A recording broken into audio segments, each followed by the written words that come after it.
Triplex était tombé. Grâce aux aveux involontaires de ses prisonniers, le lion connaissait 2 faits réels.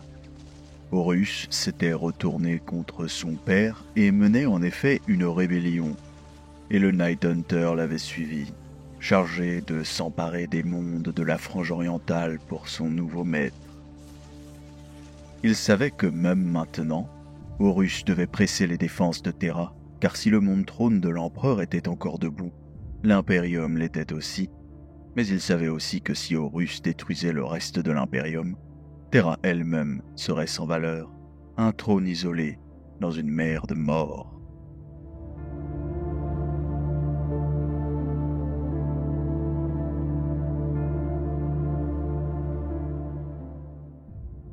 Il avait été obligé de trouver un équilibre entre sa loyauté envers l'empereur en tant qu'homme et envers l'Imperium en tant que symbole, afin de décider lequel des deux avait le plus d'importance aux yeux de l'histoire et des personnes qui allaient l'écrire.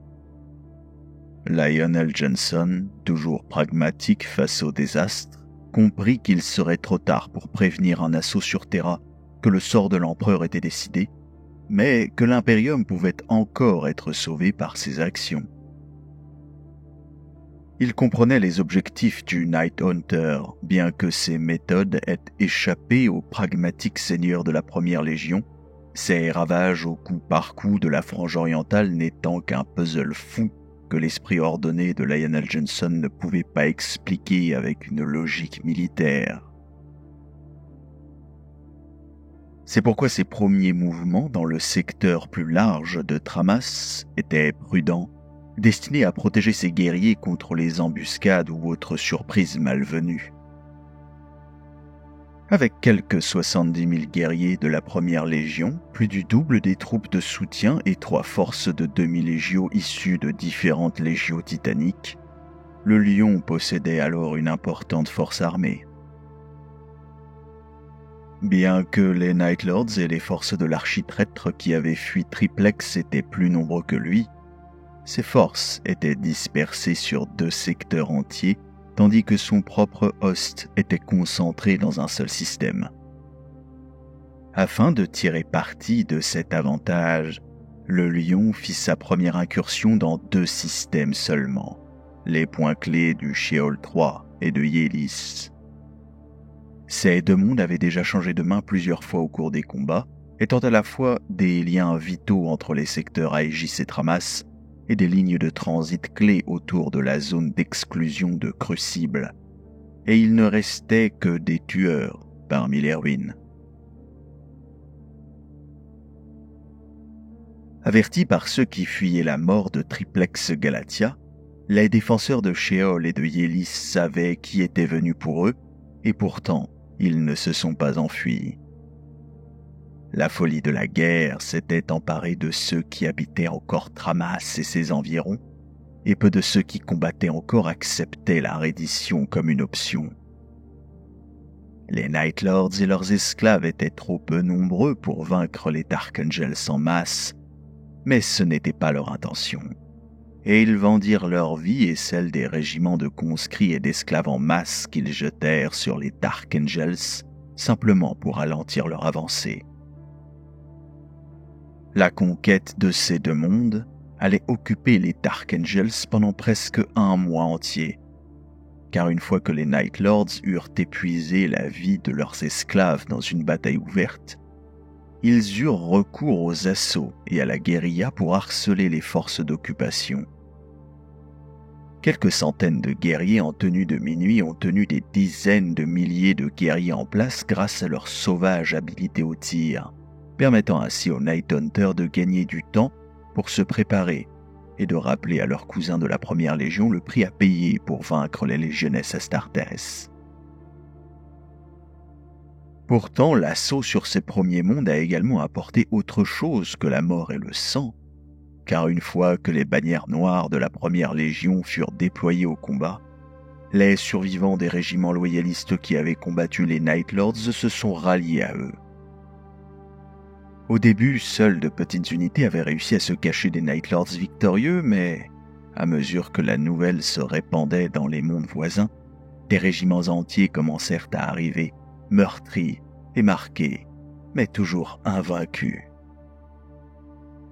L'espoir, aussi ténu soit-il, était revenu à Tramas, sous la forme du lion et de ses fils, et la flamme du défi qui avait presque été éteinte par le Night Hunter s'était rallumée et s'était propagée à travers les étoiles bien plus vite que le lion et ses forces ne pouvaient jamais espérer. Bien que retardée, la première légion ne put être arrêtée. Et, une fois que Sheol et Yélis furent purgés des cellules des Night Lords, les Dark Angels poussèrent dans les mondes environnants en prenant soin de ne pas trop avancer et de ne pas trop disperser leur nombre. Ils laissèrent très peu d'ouverture aux Night Lords, rendus méfiants par les premières batailles contre les Space Marines dégénérés, et ils rassemblèrent tous les alliés qu'ils pouvaient trouver, renforçant leur force à chaque nouvelle victoire. Un mois plus tard, après des assauts planétaires acharnés et des campagnes de contre-insurrection tout aussi épuisantes, ils atteignirent Crucible, où le capitaine général Mord et les derniers vestiges désespérés de sa garde de nuit tenaient encore tête aux Night Lords. Cela s'était avéré être le bout du bout de leur avancée, désormais trop étendue pour protéger la douzaine de mondes qu'ils tenaient pour avancer plus loin sans devenir vulnérables aux Night Lords et à leurs alliés. Le cœur de la frange orientale était toujours sous le contrôle du Night Hunter, et le noyau de sa légion tenait un cordon de fer autour de Tramas elle-même, tandis que les frontières de Gul'Gorad brûlaient encore des feux de la guerre. De nouveaux détachements des Dark Angels, réarmés et rééquipés sur les ruines de Triplex, montèrent un second front avec une attaque à travers Verston, dans le secteur d'Aegis, pour se retrouver enlisés dans la lutte contre les armées de traîtres rassemblées à Memlock et la vaste nébuleuse d'Héraclide. Les combats occupèrent les Dark Angels pendant près d'un mois, et s'étaient alors répartis sur 4 secteurs distincts. Les Night Lords épuisèrent les dizaines de millions de guerriers en armes asservis dans une bataille ouverte qu'ils ont menée sur plus d'une centaine de zones de guerre actives. C'était un équilibre de guerre sanglant, les Dark Angels n'étant pas assez nombreux pour faire une percée sans abandonner les mondes qu'ils avaient repris, et les Night Lords trop largement dispersés pour repousser leurs frères loyalistes. Tant que cela dura, aucun des deux ne put prétendre à la victoire, et tous deux restèrent bloqués dans la frange orientale, incapables de battre en retraite, tandis que leur ennemi restait inébranlable dans leur dos, et incapables de forcer une brèche dans les lignes de front pour avancer.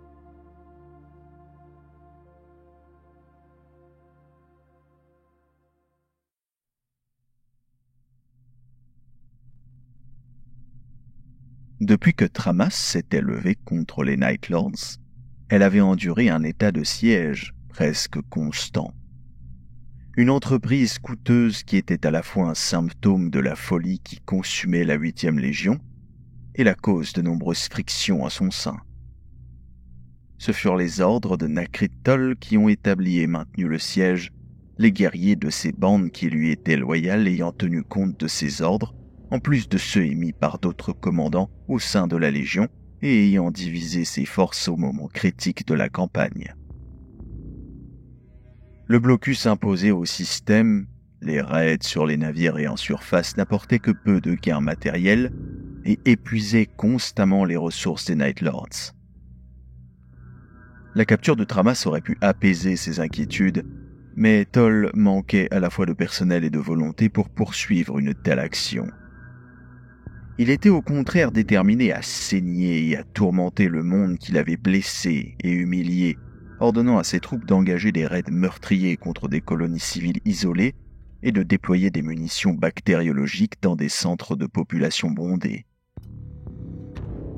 Les quelques prisonniers qui furent faits pendant les combats décédèrent sous le couteau de boucher de Nakrit Tol plutôt qu'entre les mains des interrogateurs habiles des Night Lords, et les munitions et les machines de guerre saisies lors des attaques contre les forceurs de blocus avaient été rapidement consommées par les efforts d'encerclement et de réduction de la résistance de Tramas.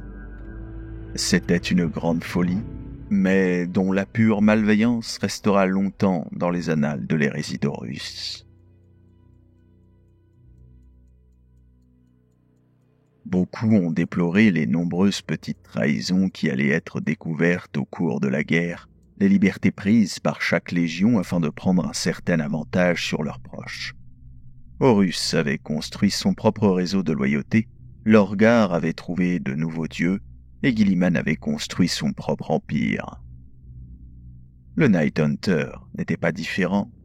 Sa légion avait toujours manqué de la faveur accordée aux autres par les grands mondes forges du Mechanicum et les flottes de dîmes du Nouvel Imperium.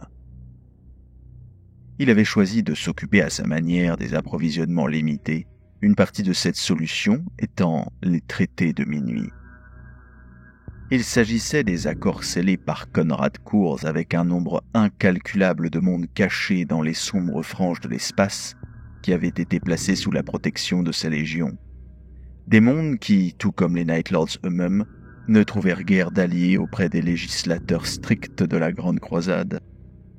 Plutôt que de les purger dans le feu et le sang, affaiblissant encore plus sa légion pendant que Dorn et Guilliman se renforçaient sur les empires qu'ils avaient fondés, Kurz a suivi une autre voie. Au monde qui acceptait son règne et donnait directement aux Night Lords une partie de leur richesse, que ce soit en corps ou en machine, il offrait de les mettre à l'abri de la menace d'anéantissement. Il est ironique que là où l'empereur ne décrétait que la mort pour ces mondes, le péché de leur technologie ou de leur gêne impardonnable à ses yeux, le Night Hunter offrait la vie. Pourtant, c'est de l'industrie des mondes cachés comme Ulan Uda que les Night Lords se sont développés dans les dernières années de la Grande Croisade. C'était également à cause de la souillure des recrues issues de la population avilie de ces mondes cachés que leur stock génétique a été lentement corrompu et réduit, une malédiction qui allait peser lourdement sur la Légion pendant la guerre pour Tramas.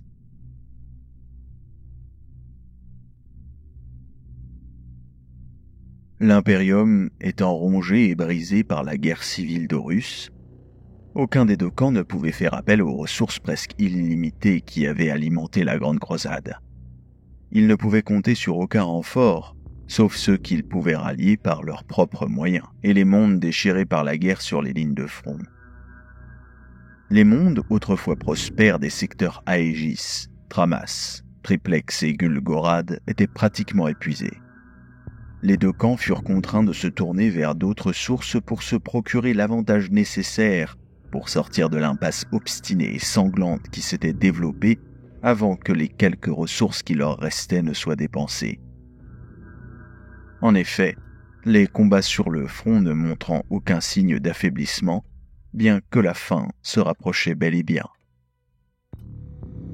Les raids et les assauts constants sur le monde de Tramas firent payer un lourd tribut aux Night Lords, car bien que les pertes au combat aient été peu nombreuses, les munitions qu'ils avaient utilisées étaient pratiquement irremplaçables après la perte de Triplex. Sur ordre du prince sans visage, comme Nakritol était devenu connu parmi ses proches après sa fuite de Tramas, ils avaient mis en place un blocus autour de ce système, essayant d'empêcher tous les navires d'entrer ou de sortir pendant que le siège se poursuivait. Cependant, des frégates rapides continuèrent à braver le blocus pour porter la nouvelle de la bataille au Lion et pour livrer des fournitures vitales aux défenseurs de Tramas. Plutôt que de simplement anéantir ces intrus avec leurs canons lourds, Tol ordonna à ses guerriers de les paralyser et de les aborder en purgeant les navires avec des lames uniquement pour préserver les munitions et en les dépouillant de tout le matériel utilisable avant de s'aborder les embarcations capturées. Sur les lignes de front de la guerre, le corps principal des Night Lords frappa encore et encore les défenses des Dark Angels, cherchant non pas à sécuriser un territoire ou attaquer l'host rassemblé de leurs ennemis, mais plutôt à détruire ou capturer ses dépôts de ravitaillement et ses navires de transport. Le Night Hunter se battait avec une fureur désespérée, toujours en première ligne de toute attaque, et toujours à la recherche de son frère, Lionel Johnson, cherchant peut-être à prouver que ses cauchemars étaient faux en cherchant une autre mort que celle qui le hantait depuis si longtemps. Les plus fidèles de ses fils, les guerriers Sévatar et Anrek Barbatos, s'efforçaient de contenir la manie de leur maître et cherchaient à éviter de voir la 8e Légion entraînée dans une confrontation dévastatrice avec la force principale des Dark Angels. Par le biais de suggestions prudentes et de la subversion pure et simple de ce décret souvent contradictoire, ils transformèrent sa soif de mort en un moyen à la fois de réapprovisionner leurs propres troupes et d'affaiblir les Dark Angels par des raids constants.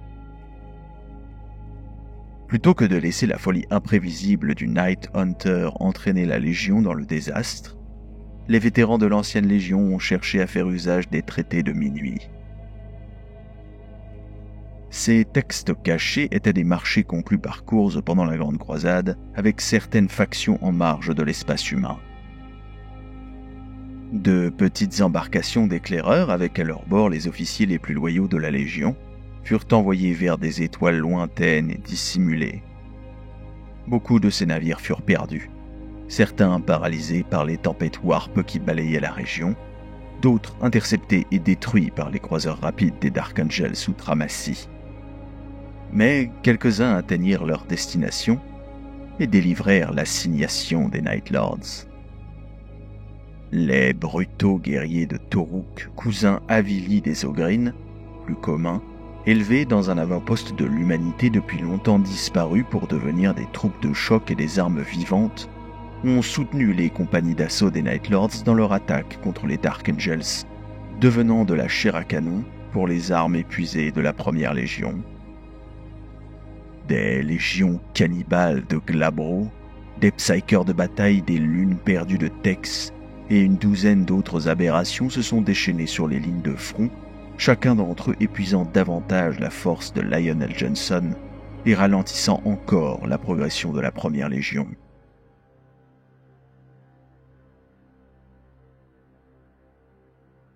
Pourtant, la pire de toutes les terreurs déclenchées par l'obscurité de la périphérie était le prédateur des forges d'Ulan Uda.